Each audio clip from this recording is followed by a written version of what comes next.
कुछ हो जाता तो मैं तो आपसे पहले ही मर जाती। रिदा क्या हो गया? ठीक हो ना? कुछ नहीं हुआ मुझे। वादा करें कि आप अपना बहुत ख्याल रखेंगे, मेरे लिए अपना बहुत ख्याल रखेंगे। अब तो रखूंगा। अब तुम लोग तैयार हो ही गए हो तो जाओ। रिदा, जो मैं सोच रहा हूँ वो सच है क्या? कैसा सच? कि तुम्हें भी मुझसे मोहब्बत हो गई है? मैं आपके लिए मैगजीन ले आती हूँ, मैगजीन देखने।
रिधा, बेटा तुम खुश तो हो ना? हाँ माँ, खुश हूँ मैं। अच्छा, वो दानियाल का रवैया तुम्हारे साथ कैसा है? दानियाल का रवैया? माँ, दानियाल की मोहब्बत पाकर इन 4 दिनों में मैंने अपना आप उन्हें दे दिया। वरना मैं तो यही समझती थी कि मैं कभी सैम को भूल नहीं सकूंगी। शुक्र अल्हम्दुलिल्लाह। पितर, अल्लाह ताला ने मियाँ बीवी का रिश्ता ही ऐसा बनाया है कि वो दोनों एक दूसरे से मोहब्बत करें। और अल्लाह ने ख़ास तौर पे औरत का दिल अपने शौहर के लिए बड़ा नर्म बनाया है। इसीलिए तो वो एक ही दिन में दुनिया के सारे दुख भुलाकर अपने शौहर की हो जाती है। माँ, बेशक दानियाल की मोहब्बत ने मुझे अपना बना लिया है, मगर मैं साइम की मोहब्बत और उसके गम को कभी नहीं भुला सकती। बेटा, अल्लाह ताला ने उसकी मौत का वक्त मुकर्रर किया था। उसकी इतनी ही जिंदगी थी। तुम साइम का दुख भुलाने की कोशिश करती रहो। माँ, मेरा इस पे यकीन है कि इंसान अपनी जिंदगी लिखवा कर आता है और उतना ही जीता है जितना लिखा होता है। अगर साइम अपनी मौत नहीं मरा था, उसको मारा गया था, उसका कत्ल हुआ था। मैं उसके कातिलों को कभी माफ नहीं करूंगी, ना इस दुनिया में और ना ही अगली दुनिया में। मेरी हर नमाज में दुआओं के साथ साथ साइम के कातिलों के लिए बद्दुआएं भी शामिल रहेंगी। बेटा, अल्लाह ताला सब्र करने वालों को बेहतरीन अजर देता है। यही अजर है माँ, साइम के नाहक खून के एक एक कतरे का हिसाब। उसको बेबस करने में, उसकी जान लेने में, तड़पाने में जो भी शामिल है, उसको कभी खुशियां नसीब नहीं हो, कभी नहीं। मैं सारी उम्र अल्लाह से यही इल्तिजा करती रहूंगी माँ, साइम के कातिल सिसक सिसक कर, तड़प तड़प कर मरे। माँ, मैं ना ही कभी साइम की मौत का गम भूल सकती हूँ और ना ही उसका कत्ल माफ कर सकती हूँ। कभी नहीं, कभी भी नहीं माँ। बस बेटा, बस चुप हो जाओ। तुम देखना, अल्लाह साइम की मौत का बदला जरूर लेगा। और इसकी मौत के जिम्मेदार लोगों को यकीनन सख्त से सख्त तरीन सजा देगा।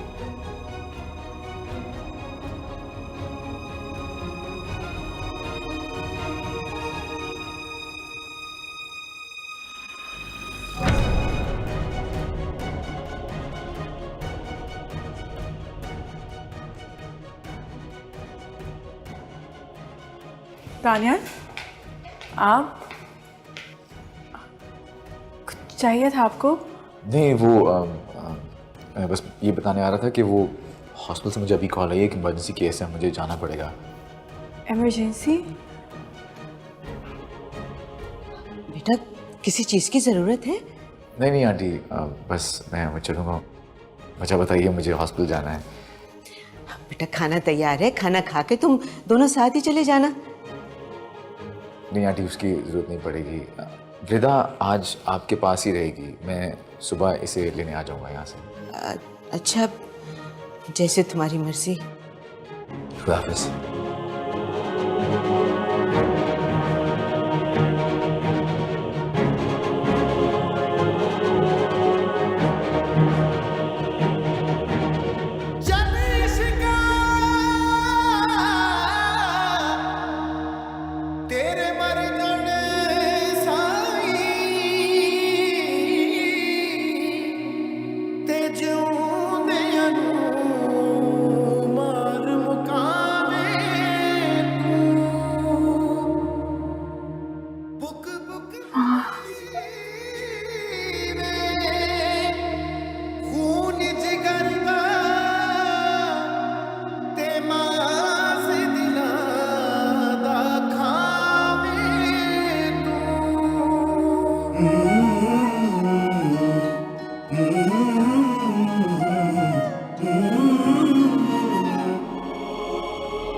तुम्हारी शादी का एल्बम? हाँ, ये यहाँ रखा हुआ था और दानियाल भी यहीं बैठे थे। कहीं वो ये देखकर परेशान तो नहीं हो गया और इसी की वजह से अचानक तो नहीं चला गया? क्यों, रिदा और ज़ैनब आंटी से बदगुमान हुई हैं? लो, मैं क्यों उनसे बदगुमान होंगी? तो फिर ऐसी बातें आप क्यों कर रही हैं? 2 दिनों से आप इतने गुस्से में, इतना क्यों बदल गई हैं आप?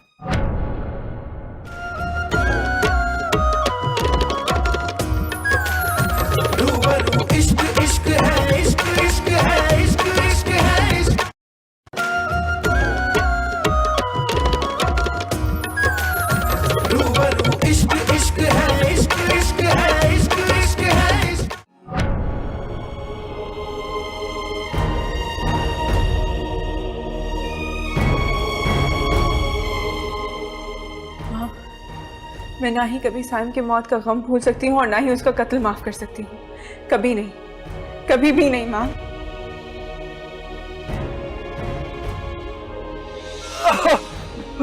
क्या हुआ? मुझे तो गोली लगी।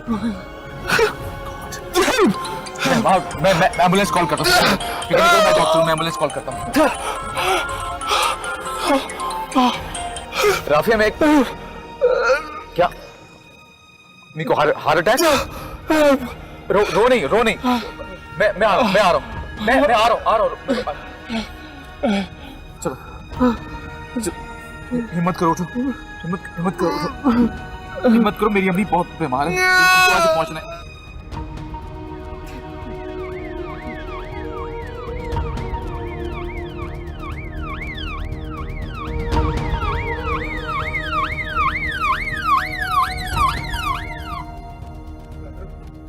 सॉरी मेरे दोस्त, पुलिस आ रही है, वो तुम्हें ले जाएगी अस्पताल। तुम बस उठे रहो, उठे रहो, बस आंखें खोले रखो अपनी। वो आ रही है, तुम्हें ले जाएगी। मैं बल्कि एम्बुलेंस को कॉल करता हूँ।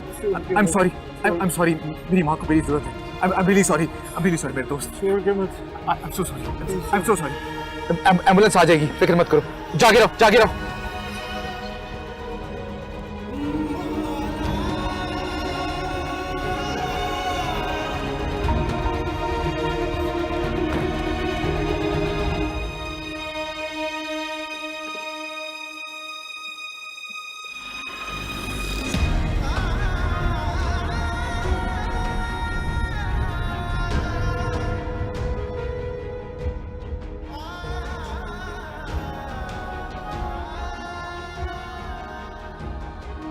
यही अजर है माँ।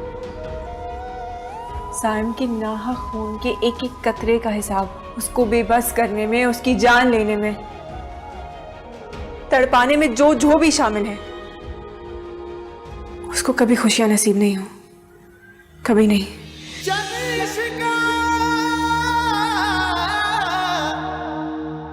तेरे मर जाने साई ते जिउंदियां नूं मार मुकावे तू बुक बुक पीवे खून जिगर दा ते मास दिलां दा खावे तू।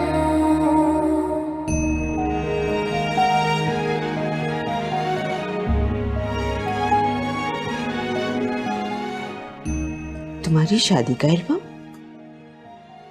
हाँ, ये यहाँ रखा हुआ था और दानियाल भी यहीं बैठे थे। शायद वो ये एल्बम देख रहे थे।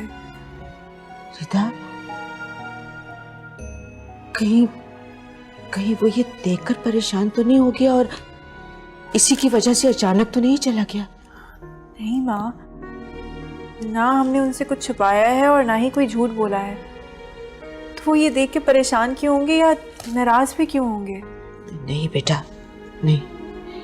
देखो, वो एक मर्द है, तुम्हारा शौहर है, और किसी भी शौहर में इतना बड़ा ज़र्फ नहीं होता कि वो अपनी बीवी को किसी और के साथ।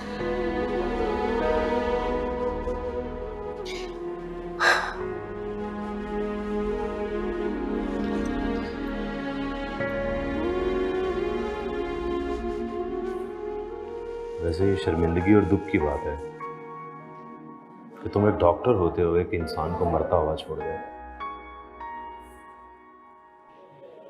अगर तुम बहसीयत डॉक्टर उसकी मदद करते तो वो शायद इतनी बेबसी की मौत न मरता।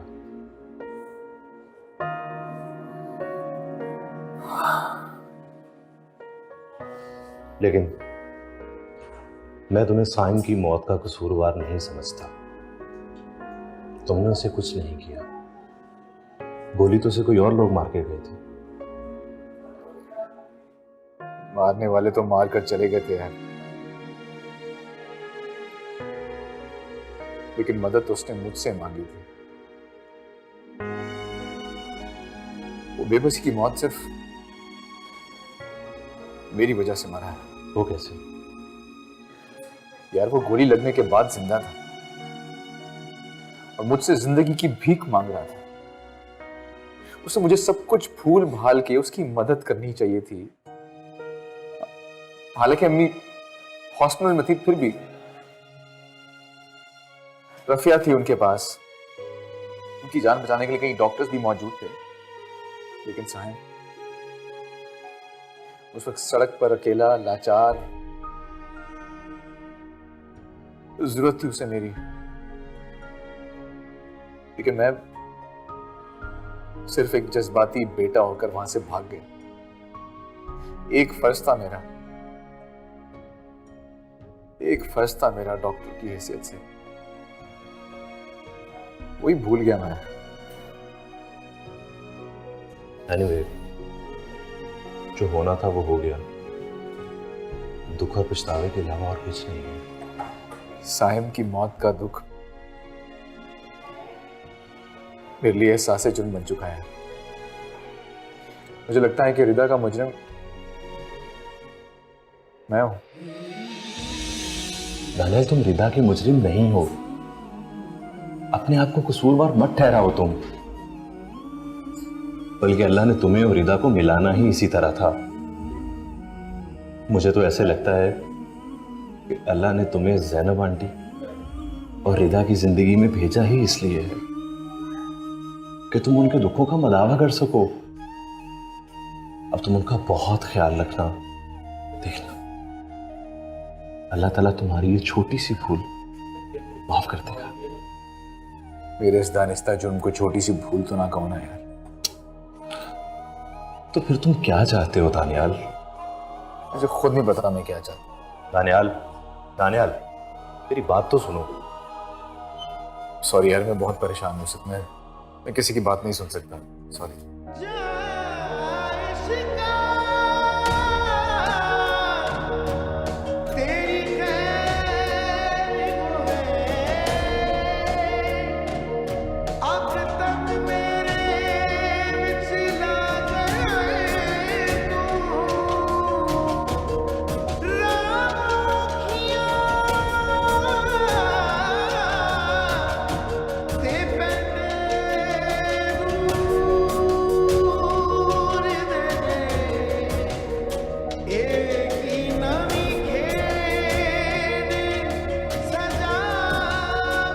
बेटा, बेटा परेशान क्यों हो रही हो? दानियाल आ जाएगा। हाँ माँ, आ जाएंगे इंशाल्लाह, खैरियत ही होगी। अब तो खुद भी देख लिया है मैंने कि डॉक्टर जब इमरजेंसी में होते हैं तो उन्हें पेशेंट के अलावा कुछ नहीं सोचता। कोई बात नहीं, थोड़ी देर के बाद फिर ट्राई कर लेना। हम्म।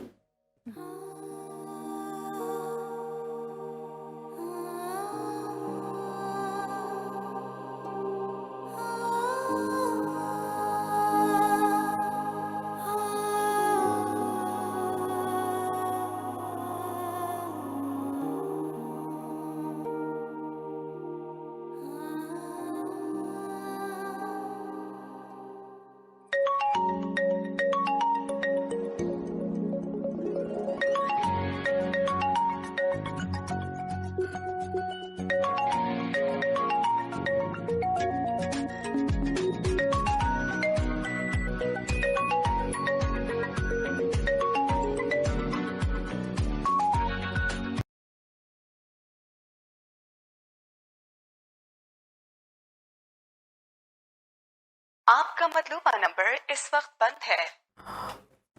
माँ वो फोन नहीं उठा रहा है। बेटा वो वाकया में ही किसी इमरजेंसी में बिजी होगा। अल्लाह खैर करेगा। अल्लाह खैर करेगा। तुम थोड़ी देर के बाद दोबारा ट्राई कर लेना। हाँ, परेशान ना हो। हाँ माँ, आप भी रेस्ट करें, मैं थोड़ी देर में आ जाती हूँ।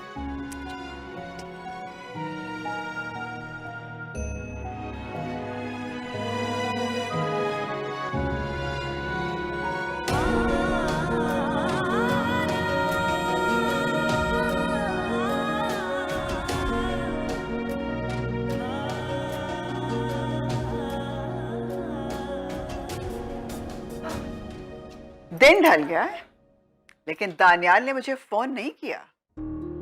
बैठा हुआ होगा वहां बीवी और सास के घुटने से लग के। अम्मी जान आप क्यों परेशान हो रही हैं? भाई आ जाएंगे। तुम देख लेना, वो नहीं आएगा आज। उसको वो रोक लेगी, ज़ैनब उसको नहीं आने देगी, वही रोकेगी उसको। अम्मी जान ज़ैनब आंटी उन्हें क्यों रोकेंगी? अच्छा चले मान लिया वो रोक भी लेती हैं तो क्या फर्क पड़ता है, वो भी तो भाई की माँ जैसी हैं। क्या मैं हूं उसकी माँ, ज़ैनब नहीं उसकी माँ? हद हो गई। भाई अस्सलाम वालेकुम। वालेकुम सलाम। भाभी कहाँ है? वो नहीं आई। उसकी माँ ने उसको रोक लिया होगा ना, तुम्हें भी रोका होगा, तो रुक जाते ना। माँ क्या हो गया आपको? क्यों ऐसी बातें कर रही हैं आप? क्यों रिदा और ज़ैनब आंटी से बदगुमान हुई हुई हैं? लो, मैं क्यों उनसे बदगुमान होंगी? तो फिर ऐसी बातें आप क्यों कर रही हैं? 2 दिनों से आप इतने गुस्से में, इतना क्यों बदल गई हैं आप? मैं बदल गई हूँ? मैं या तुम बदल गए हो? 2 दिन में तुम तो बिल्कुल बेवकूफ होके रह गए हो। माँ को बुला ही दिए तुमने और मुझे कहते हो कि मैं गुस्सा करती हूँ, मैं बदगुमान होती हूँ। आप सिर्फ बदगुमान ही नहीं, फहमी भी हो गई हैं। वहम का कोई इलाज नहीं अम्मी। देखा तुमने कितनी बदतमीजी से मुझसे बात करके गया है, और तुम कहती हो कि मैं गुस्से में रहती हूँ, मैं इस पे गुस्सा करती हूँ। ये दोनों माँ बेटियां तो बिल्कुल जादू करनियां हैं, जादू करती है मेरे बच्चे पे। बिल्कुल बदल ही गया है मेरा बेटा नहीं रहा। अम्मी जान आप क्या बच्चों की तरह रोना शुरू कर दिया आपने। मुझे भी लगता है भाई ने बहुत बदतमीजी की है। आप बिल्कुल जो है फिक्र मत करें, मैं भाई की अभी क्लास लेती हूँ।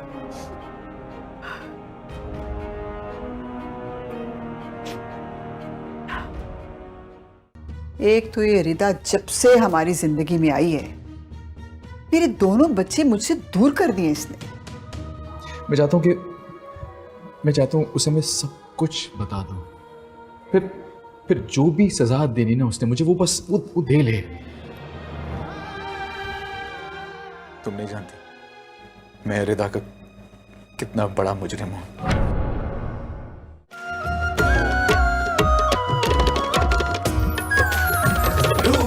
इश्क इश्क है, इश्क इश्क है, इश्क इश्क है, इश्क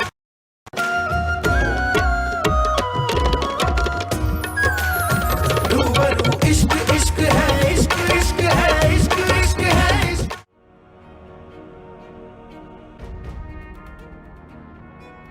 मैं बदल गई हूँ? मैं या तुम बदल गए हो?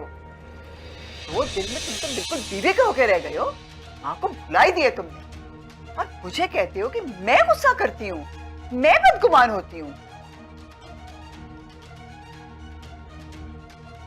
साइम की नाहक खून के एक एक कतरे का हिसाब, उसको बेबस करने में, उसकी जान लेने में, तड़पाने में जो भी शामिल है, उसको कभी खुशियां नसीब नहीं हो, कभी नहीं।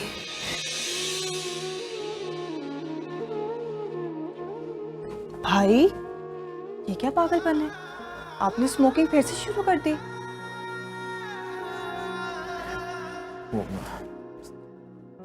मैं स्ट्रेस में था बस थोड़ा सा। वो तो आपके मुंह पे 12 बजे हुए और मुझे नजर भी आ रहे हैं। अब आप मुझे इसकी वजह भी बता दें। अब याद आया मुझे, आपके साथ भाभी क्यों नहीं आई? भाई मैं आपसे बात कर रही हूँ। क्या बात है? आप मुझे परेशान लग रहे हैं। बहुत गिल्टी फील कर रहा हूँ मैं। भाई आप गिल्टी फील कर रहे हैं, मगर क्यों?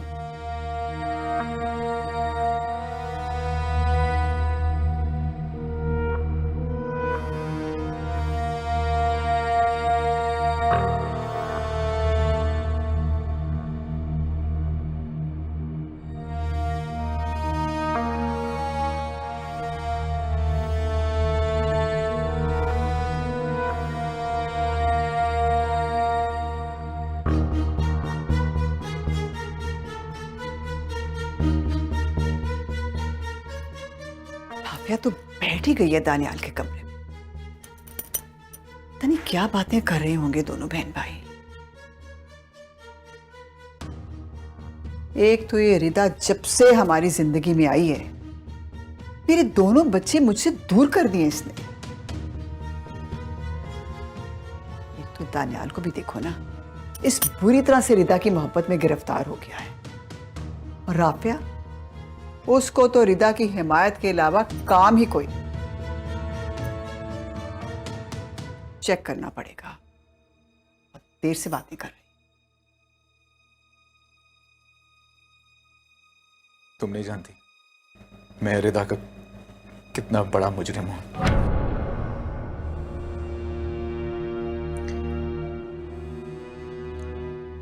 उसकी पहली मोहब्बत,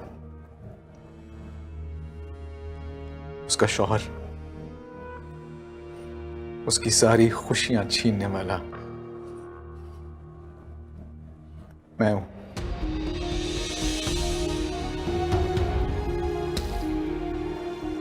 मैं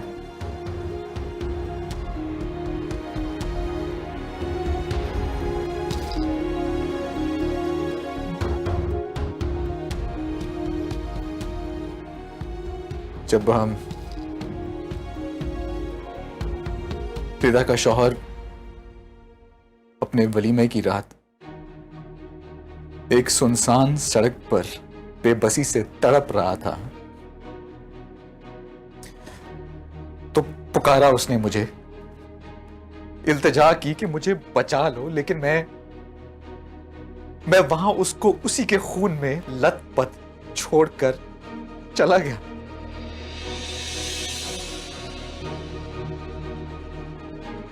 इंसानियत की खिदमत करने का दावा करने वाला, कसम उठाने वाला ये डॉक्टर खुद एक इंसान को मौत के मुंह में छोड़कर भाग गया।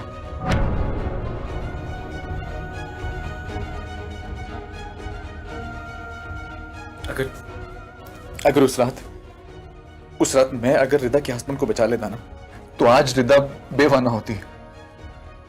ये जो जिल्लत उठाती है, वो जिस रुसवाई का सामना करना पड़ता है उसे, जो वो ताने सुनती है हर वक्त, उसका जिम्मेदार मैं हूं।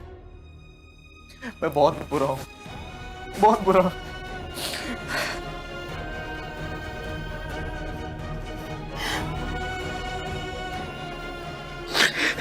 सब ठीक हो जाएगा, सब ठीक हो जाएगा भाई, हौसला रखें, सब ठीक हो जाएगा।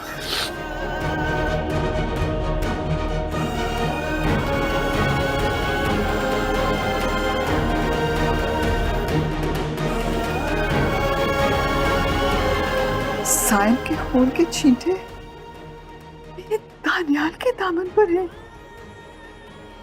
या अल्लाह, या अल्लाह, ये मैं क्या सुन रही हूँ?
ये ले अम्मी, आपके लिए गरम गरम चाय। रखो बेटा।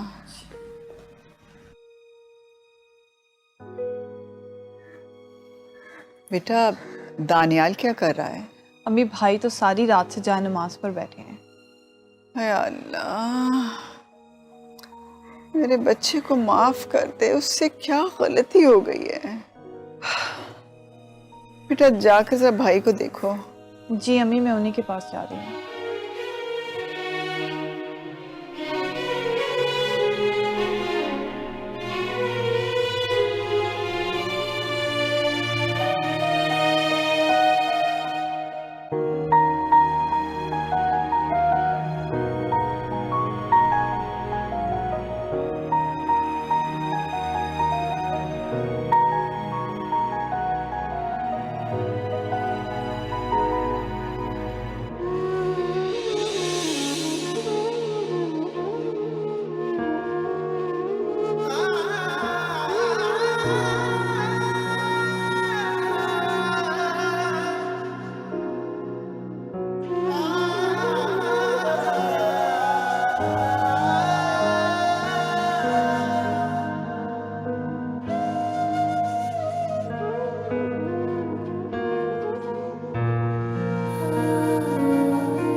बात हुई बेटा? माँ, दानियाल ने कल रात को कहा था कि सुबह लेने आएंगे। अब तो शाम होने वाली है, ना खुद आए हैं और ना ही उनकी कोई खबर आई है। तुमने दोबारा फोन किया था? हाँ, कल रात से कॉल्स कर रही हूँ मैं उन्हें। फ़ोन उठाना दूर, अब तो उनका फ़ोन भी बंद है। ये तो वाकई में परेशानी वाली बात है। माँ, कहीं वो उस एल्बम की वजह से मुझसे नाराज तो नहीं हो गए होंगे? पता नहीं, हो भी सकता है। मुझे कुछ समझ नहीं आ रहा कि मैं क्या करूं। रिदा, बेटा अपने घर चली जाओ। मैं ऐसे खुद अकेली कैसे चली जाऊं? मैं तुम्हें छोड़ कर आती हूँ, ठीक है? आप मुझे छोड़ने जाएंगी? हाँ, मुझे नहीं लगता कि ये मुनासिब है कि आप मुझे इस तरीके से वहां छोड़ने जाएं। बेटा, इस वक्त मुनासिब नामुनासिब को छोड़ो। बेटा, मैं नहीं चाहती कि तुम्हारे और दानियाल के दरमियान में छोटी सी गलतफहमी भी फासले बढ़ा दे। शाबाश, जल्दी से तैयार हो जाओ, हम चलते हैं। ठीक है।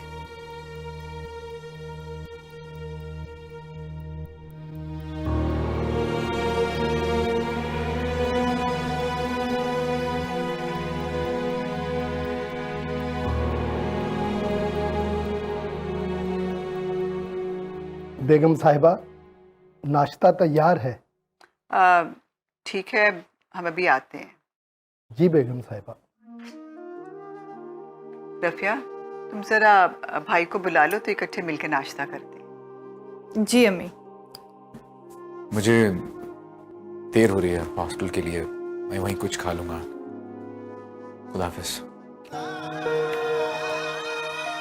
मुझे पता है कि अभी सारा दिन भूखा रहेगा। भाई डिप्रेशन में खाना पीना छोड़ देते हैं। अच्छा चलिए, आप तो परेशान ना हो ना, आप तो नाश्ता करें। मेरा बेटा भूखा हो, बेटा मेरे हलक से नवाला भी नहीं नीचे उतरता।